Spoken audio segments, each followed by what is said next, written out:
Makahulugang mensahe at awit.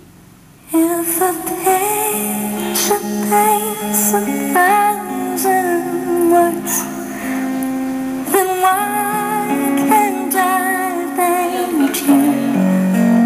Kagabi sa Sarah G Live, ipinahiwatig ng pop princess Sarah Geronimo, handa na siyang mag-move on.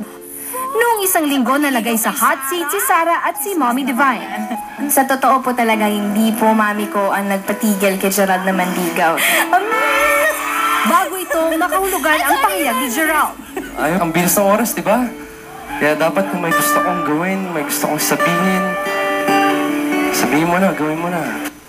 Sa The Buzz, ineri muli ang paalaala ni Mommy Divine sa anak. Do not follow your heart. Kapag ito lang finalo mo, most of the time, magkakamali ka. Iiyak ka. Yes. Humani naman ito ng samut-saring reaksyon sa internet. Marami nagsasabing overprotective ang magulang ni Sarah. May humihiling na pabayaan na si Sarah na sundin ang puso. Pero may mga naiintindihan ang paalaala ni Mommy Divine. Lalo't na isa publiko ang huling heartbreak ni Sarah kay River Cruz.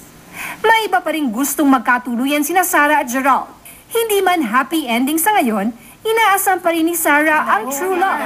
Di naman ako nagmamadali, Muntik lang. Sa tamang panahon. Marie Lozano, Patrol ng Pilipino.